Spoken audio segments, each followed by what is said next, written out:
ইসলামী আন্দোলন বাংলাদেশ গুপ্ত রাজনীতি করে না। হয়তো ভেবেছেন যে আমরা গুপ্তভাবে এড়িয়ে যাব, পালিয়ে যাব না। বর্তমানে গুপ্ত থাকার কোন সে নাই, সম্ভাবনা নেই, সবকিছু স্পষ্ট হয়ে যাবে। আজকে আমরা পার্লামেন্ট কি দেখতেছি, আবারও কে রাজাকার কে রাজাকার না এটা প্রমাণ করার জন্য সময় ব্যয় করা হচ্ছে। আবার কেউ রাজাকার না, মুক্তিযোদ্ধা হিসাবে, শিশু মুক্তিযোদ্ধা হিসাবে নিজেকে প্রমাণ করার চেষ্টা করছে। এগুলি হাস্যকর, এগুলি হাস্যকর, এগুলি ঠিক নয়।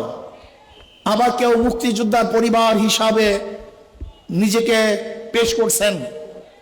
সত্য বললেই হয়, আপনার পরিবারের মধ্যে কে কে মুক্তিযোদ্ধা ছিল, তাহলে জাতি স্পষ্ট মেসেজ পাবে যে অমুকে মুক্তিযোদ্ধা ছিল।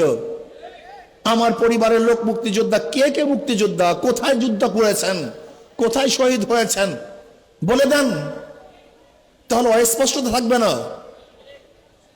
আপনারা আগরতলা ষড়যন্ত্র মামলার বিরুদ্ধে কথা বলবেন, আবার ৭১ স্বাধীনতার বিপক্ষে কথা বলবেন, এই দুইটা হয় না।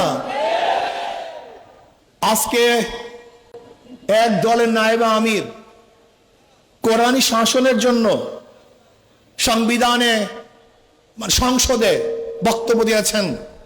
আমি আশা করব শরিয়ার পক্ষে বা কোরআন ও সুন্নাহর পক্ষে যেন ওই দলের আমির বিল উত্থাপন করেন, সংসদে কথা বলেন, আলোচনা করেন, এবং কোরআন ও সুন্নাহর আইন পাশ না করলে তারা যেন সংসদ ত্যাগ করেন, ওয়াকআউট করেন। এইটা আমরা দেখতে চাই।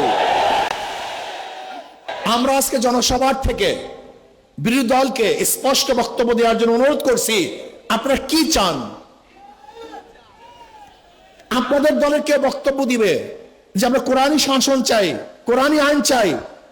আবার ওই দলের কে বক্তব্য দিবে যে আমরা গণতন্ত্র প্রতিষ্ঠা করার জন্য আন্দোলন করেছি, সংগ্রাম করেছি? কি আজীব ব্যাপার! গণতন্ত্র প্রতিষ্ঠা করার জন্য সংগ্রাম, আন্দোলন আর কোরআনী শাসন তো এক না। আপনারা কি করতে চান স্পষ্ট বলুন, সবার বক্তব্য যেন এক হয়। আপনারা এখানে লুকোচুরি করবেন, এটা হতে পারে না। আজকে আমরা দেখেছি অনেক বক্তব্য, কেউ কেউ বলেছেন যে ছাত্রলীগের মধ্যে যে হেলমেট বাহিনী ছিল তারা কারা? এই প্রশ্ন আসছে। যদি কোনো একদিন কেউ বলে যে হেলমেট পরিহিত লোকগুলি অমুকে ছিল, আপনারা কি জবাব দিবেন? সব ভালো ভালো না, বেশি ভালো ভালো না, বেশি রাজনীতি ভালো না।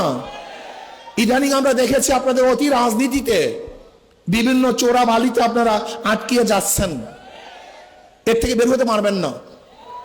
আগে বক্তব্য স্পষ্ট করুন। ইসলামী আন্দোলন বাংলাদেশের বক্তব্য স্পষ্ট। ইসলামী আন্দোলন বাংলাদেশ কি চায়? কি চায়? ইসলাম হুকুমত চায়। বাস ক্লিয়ার, কার কোনো বক্তব্য নেই। আজকে হোক কালকে হোক, ইসলামী আন্দোলন বাংলাদেশ বাংলাদেশে ইসলাম হুকুমত চায়। এর জন্য তারা কাজ করবে। বলতে পারেন বিগত নির্বাচন আসলে জনগণের নির্বাচন হয় না, কোয়ালিশন নির্বাচন হয়েছে, চুক্তিবদ্ধ নির্বাচন হয়েছে। দেখেন আশ্চর্য বিষয়, বিরোধী দল সংসদ দাঁড়িয়ে বলে আমরা বিরোধী দল না, আবার সরকারি দল তারা বলে না আপনারা বিরোধী দল, আপনারা বিরোধী দল না, এই বক্তব্য আপনাদের ঠিক না। আজীব ব্যাপার, মানে কি যে করবে দিশাই পায় না। না সরকারি দল না বিরোধী দল, কারণ চুক্তিবদ্ধ তো। কারণ সরকারি দলের সাথে বিরোধী দলের সাথে চুক্তি হয়েছে, আপনাদের এত সিট, আপনাদের এত সিট। গত নির্বাচন ভাগাভাগি নির্বাচন হয়েছে, জনগণের ভোটে নির্বাচন হয় নাই।